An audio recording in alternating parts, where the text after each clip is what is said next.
João capítulo 6.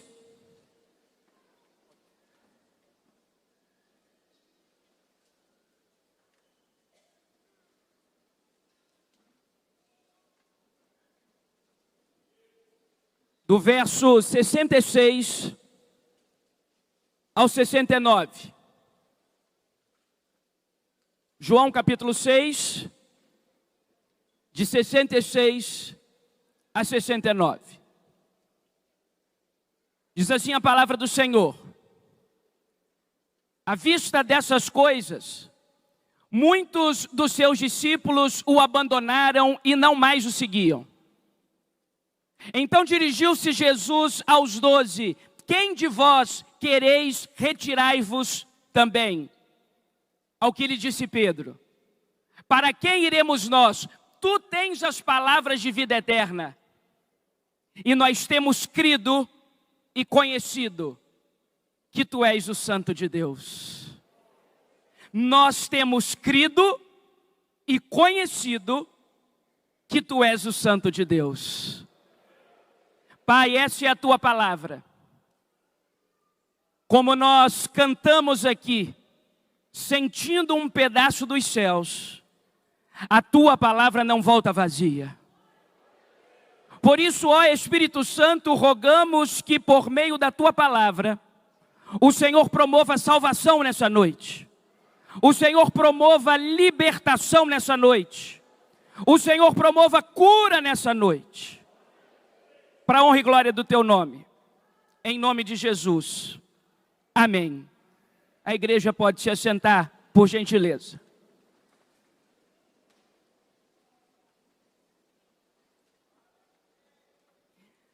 Eu quero, a partir desse texto, compartilhar com os irmãos alguns princípios importantes para o ano de 2023. Quando nesse culto entregamos a Deus o mês de dezembro, eu e você nutrimos a convicção de que Deus está preparando para nós coisas grandiosas em 2023, louvado seja o nome dEle. Mas para isso nós precisamos ter em mente os princípios da palavra do Senhor. Cada um desses versículos trará para nós um princípio que eu gostaria que você guardasse no seu coração. Portanto, o primeiro princípio está no verso 66, e é o seguinte: Jesus não apenas conforta, Jesus também confronta. Ele multiplica pães e peixes, ele anda sobre as águas. Mas na segunda metade desse capítulo, Jesus começa a exortar o povo. Jesus começa a confrontar o povo. Jesus começa a dizer coisas difíceis para o povo. E o que diz o verso 66? Que alguns dos seus discípulos o abandonaram? Não. Diz que poucos dos seus discípulos o abandonaram? Não. Diz que muitos dos seus discípulos o abandonaram. Foram muitos. E não foram os gentios. E não foram os ímpios. E não foram os incrédulos. Os discípulos de Jesus não mais o seguiam. Enquanto Jesus dava mensagens de conforto, enquanto Jesus dava mensagens de alento, as multidões o seguiam. Agora Jesus começa a confrontar, a exortar. E diz o verso 66, que muitos dos seus discípulos deixaram de o seguir. Mas eu sei que Deus está levantando na cidade de Fortaleza. Deus está levantando nesta igreja, Igreja de Jesus, Ministério Canaã. Deus está levantando uma multidão de discípulos que não o deixará de seguir por causa do confronto. Jesus não apenas conforta, Jesus também confronta.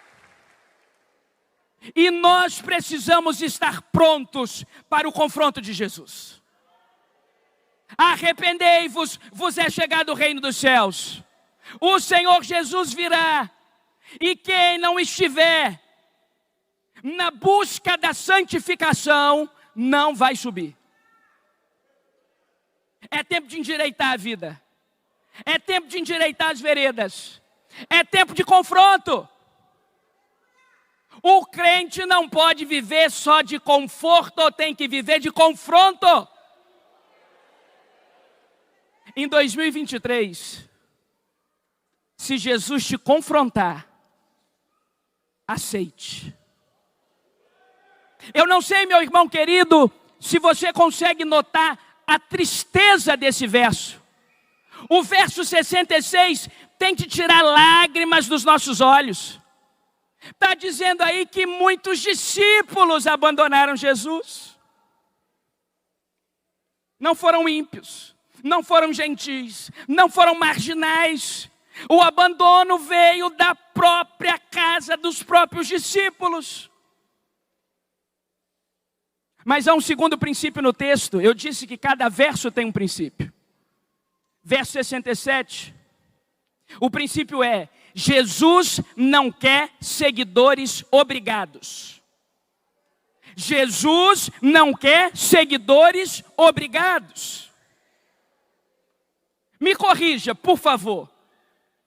Agora diz o verso 67 que Jesus para de olhar para aquela multidão, aqueles muitos que o abandonaram, e agora Jesus olha para os 12. E ele diz assim para os 12, por favor me corrija, pastor Davi. Ele diz assim: por favorzinho, não me abandonem. Ele diz assim: eu já recebi muitos abandonos, vocês 12, eu imploro, não me abandonem. É isso que está escrito? Pelo amor de Deus, quer dizer, pelo amor de mim mesmo, não me abandonem. Você sabe o que ele disse? Quem de vós quereis retirar-vos também? Traduzindo, quem é o próximo? É falta de adeus?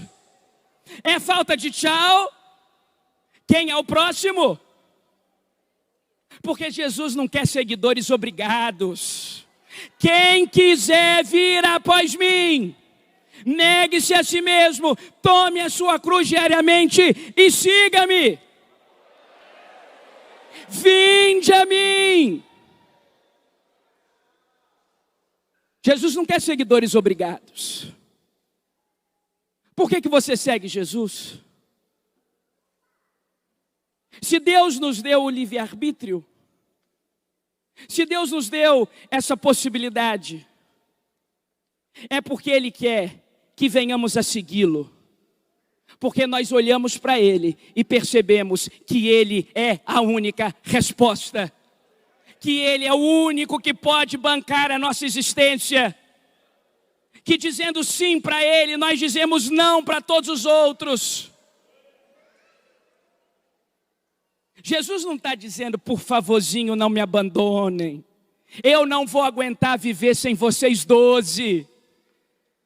Até o abandono dos outros eu aceito. Agora o de vocês 12, por favorzinho, não me deixem. Jesus diz, querem ir? A porta está aberta.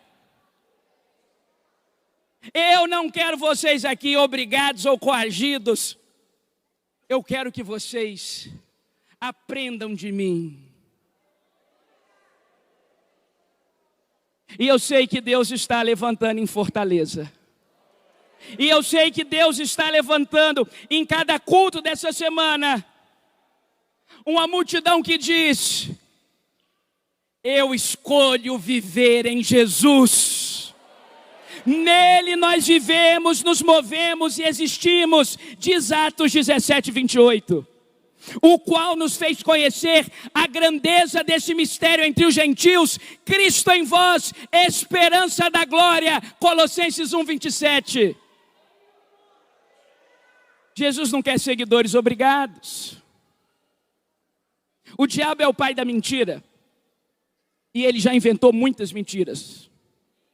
Mas para mim, uma das grandes mentiras que o diabo inventou foi essa imagem popular de que ser de Jesus, ser crente, é uma coisa pequena. Às vezes com muito aborrecimento, Eu não sei se você já viu em qualquer programa de TV, em qualquer referência que o mundo faz sobre nós, o crente é sempre aquela pessoa mais sofredora, mais cabisbaixa, aquela coisa esmilinguida, sabe? E aí aparece aquela coisa assim, o sujeito vivia num bar, e ele se converte a Jesus. Tempos depois ele está passando com a Bíblia na mão, e os colegas do bar dizem assim, perdemos o fulano. Fulano morreu. Isso é uma grande mentira, irmãos. O diabo quer inventar para o mundo essa mentira de que as coisas prazerosas da vida estão do lado de cá, nas festas, nos bailes, nos bares, e que aqui do nosso lado, o lado de Jesus, aqui é só ajoelhar no milho, aqui é só problema, aqui é só dor. Isso é uma grande mentira. Nós precisamos nos levantar e dizer que as coisas verdadeiramente prazerosas da vida estão aqui do nosso lado e não do lado de lá. Quem experimenta a alegria do Espírito Santo não quer saber de mais nada. Quem experimenta a alegria, o deleite do Espírito Santo não precisa de mais nada. A alegria de verdade é quem conhece Jesus. A alegria de verdade é quem tem Jesus. A alegria de verdade é quem escolhe Jesus.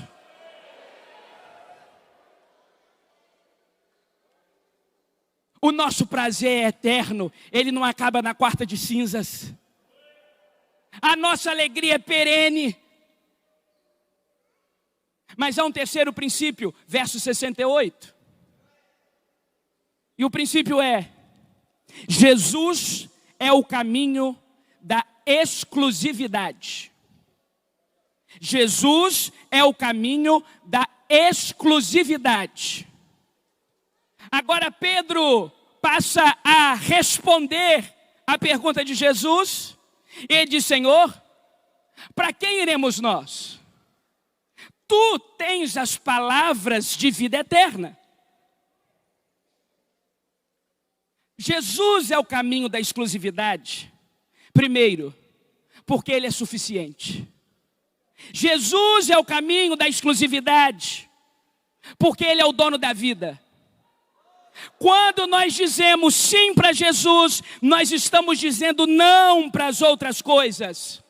Buscai, pois, em primeiro lugar o reino de Deus e a sua justiça, e as demais coisas vos serão acrescentadas. Jesus é o caminho da exclusividade. Jesus precisa preencher não uma parte da nossa vida, mas precisa preencher toda a nossa vida. Conta-se que um grande pregador avivalista estava fazendo uma de suas ministrações, quando na hora do apelo, vieram empurrando um homem que não tinha as duas pernas. E conta-se que esse homem gritava ao altar: será que Deus aceita um homem pela metade? Ao que o pregador respondeu: Deus prefere muito mais um homem pela metade que se entrega por inteiro do que um homem inteiro que se entrega pela metade. Deus prefere muito mais um homem pela metade que se entrega por inteiro do que um homem inteiro que se entrega pela metade. Jesus é o Deus da exclusividade.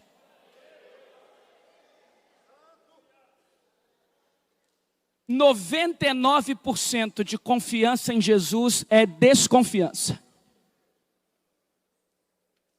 99% de confiança em Jesus é desconfiança. Ou somos de Jesus, ou não somos de Jesus.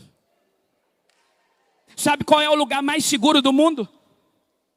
Sabe qual é o lugar mais seguro do mundo? Você pode ter um muro alto, cerca de arame farpado, cerca elétrica, alarme, câmera. Você pode ter cachorro bravo.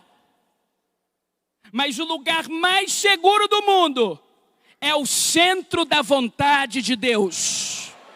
O lugar mais seguro do mundo é o centro da vontade de Deus. Lá nós temos segurança de verdade. Quarto e último princípio, verso 69. Jesus é o caminho da experiência. Jesus é o caminho da experiência. Me corrijam, por favor. Diz o texto: nós temos crido que tu és o Santo de Deus. Sim ou não? Não. Que diz o texto? Nós temos crido e conhecido. Não basta só crer. Crês tu que há um só Deus, fazes bem, até os demônios creem e estremecem. É preciso conhecer. Nós temos crido e conhecido, porque Jesus precisa ser experimentado. Jesus precisa ser conhecido. Conheçamos e prossigamos em conhecer ao Senhor. Você crê em Jesus? Os demônios também creem. Aliás, ao pronunciar o nome de Jesus, dobram-se joelhos nos céus, na terra e debaixo da terra. Crê em Jesus, os demônios também fazem. Você sabe versículos sobre Jesus? O demônio também sabe. Lembre-se que no episódio da tentação, após o batismo de Jesus, o diabo cita a Escritura. Então o que nos diferencia dos perversos, dos demônios? É porque eles só creem. Nós cremos e experimentamos. Nós cremos e conhecemos. Nós cremos e temos intimidade com Ele. Nessa noite, eu preciso convidar você a conhecer Jesus. A crer em Jesus? Muita gente crê em Jesus. No nosso país, tem muita gente que crê em Jesus, mas só crê. Boa parte dos nossos feriados, pastor Gessé, são religiosos. Lá no Rio de Janeiro, sobre o Corcovado, tem um Cristo Redentor. Existem cidades, Bom Jesus, lá no estado do Rio. Então, crê, um monte de gente crê. Aliás, é só num país de tanta gente que crê como o nosso que acontece o que aconteceu esses dias. O meu estado, onde fica a cidade de Guarapari, é o estado do Espírito Santo. E um miliante, um bandido, lá do estado do Rio de Janeiro, o apelido dele era Satanás. Ele fugiu e ele foi capturado lá no meu estado.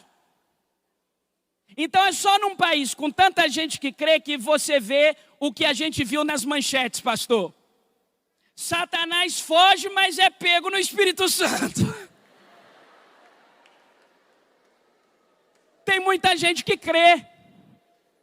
Tem feriado religioso, tem estado com nome religioso. O apóstolo Paulo dá nome para a maior cidade do país. Mas eu não estou te convidando a crer. Eu estou te convidando a conhecer. A experimentar. Jesus é o caminho da experiência. É lindo ouvir testemunhos. Ouvir testemunhos edificam a minha fé. Mas nem eu e nem você podemos viver dos testemunhos dos outros. É lindo saber que Deus cura. É maravilhoso saber que Deus me curou. É lindo saber que Deus dá provisão, testemunhos de provisão. Mas é maravilhoso saber que Ele mandou provisão para mim. Conhece gente que só sobrevive do testemunho dos milagres dos outros? Cadê o seu milagre? Cadê o seu? Nosso pastor leu muitos testemunhos aqui e tem muitos outros. Cadê o seu? Eu quero te convidar a experimentar Jesus. Porque quem experimenta Jesus, muito mais do que ouvir os milagres que foram feitos nos vizinhos, testemunhará o próprio milagre. Jesus é o caminho da experiência.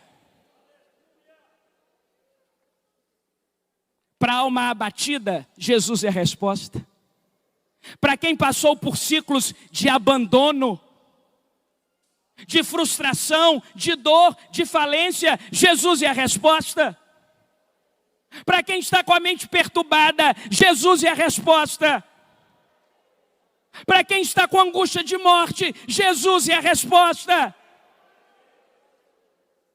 Para quem foi abandonado, traído, pisado, chicoteado, Jesus é a resposta. Aquele vazio que tem no seu coração, é só Jesus que preenche. Ele é o caminho da experiência. Ah, meu irmão, não é só crer. É crer e conhecer. É crer e experimentar. É crer em confessar. É crer e nutrir a mais absoluta convicção de que Ele é fiel. Ah, como o dia da crucificação foi cinzento no mundo. Quando o Senhor Jesus repete aquilo que para nós hoje é o Salmo 22:1, Deus meu, por que me desamparastes? Quando Cristo o homem morre naquele madeiro, começa a festa das trevas, nós vencemos. Está morto. Aquele que curava, aquele que fazia cegos verem, aquele que fazia paralíticos andares, nós derrubamos. Ele está morto, ele está pendurado, ele está ensanguentado.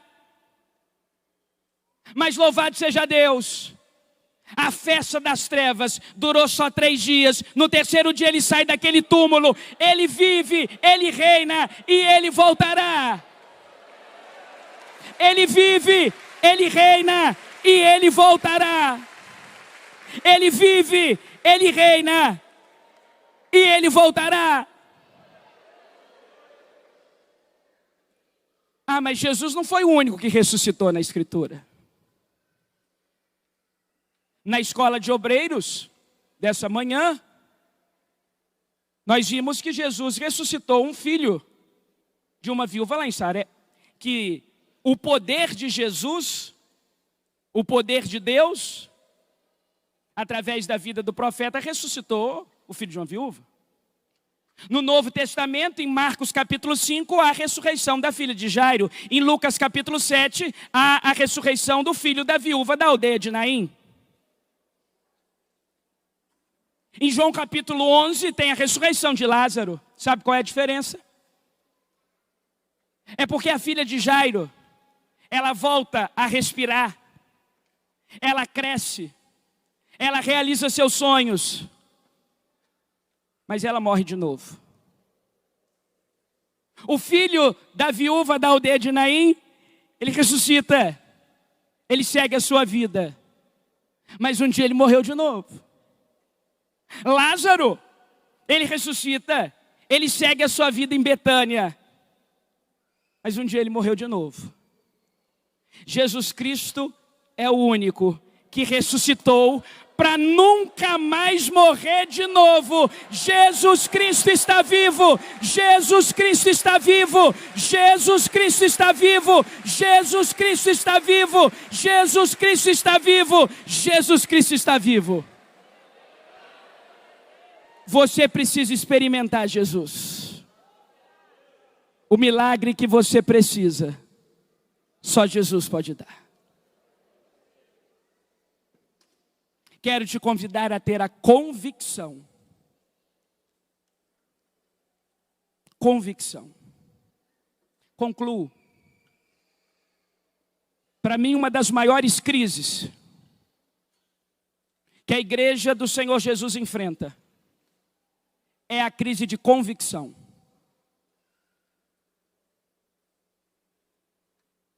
Eu sou jovem. E na minha realidade, às vezes nós perdemos muitos outros jovens quando entram nas universidades. O que lhes faltam? Convicção. Convicção é mais do que crer. É estar convicto. E pelas nossas convicções, nós estamos dispostos até a morrer. Como já disse um grande pregador conhecido de todos nós, podem até um dia prender o pregador, ninguém prende a pregação. Convicção. E eu quero rogar, ó Espírito de Deus, derrama convicção sobre nós, convicção sobre nós, convicção sobre nós. Para que possamos dizer, e não importam as consequências. Eu creio, eu estou convicto de que a Bíblia é a palavra de Deus.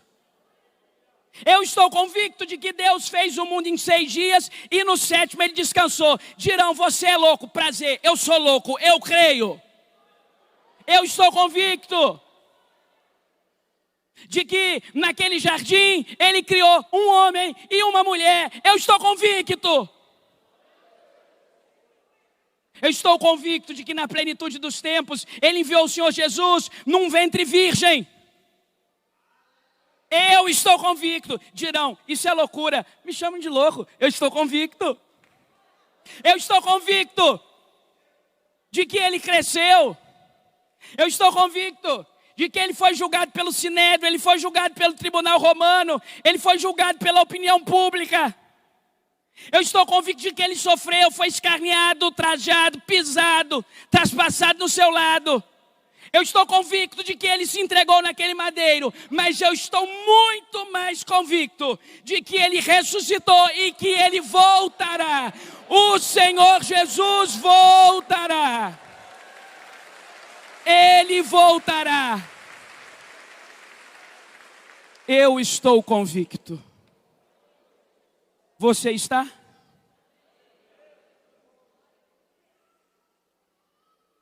Se Ele volta hoje, você sobe? Ou você só crê? Ou você só sabe alguns versículos? Você já experimentou Jesus? Eu quero te convidar nessa noite a experimentar Jesus. Quem experimenta Jesus sepulta os seus traumas. Quem experimenta Jesus sepulta os seus medos. Tem alguém aqui precisando sepultar traumas? Jesus é a resposta. Tem alguém aqui precisando matar seus medos? Jesus é a resposta. Tem alguém aqui que não consegue se livrar da síndrome do abandono, da perseguição, do pânico, da inferioridade? Jesus é a resposta para você. Você sabe que a teologia vai até aqui, mas Jesus vai adiante. A medicina vai até aqui, mas Jesus vai adiante.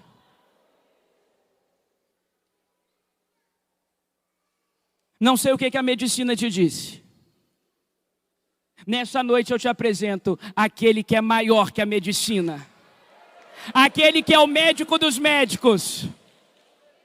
Colossenses 2:3 diz, em Cristo habitam todos os mistérios da ciência e do conhecimento.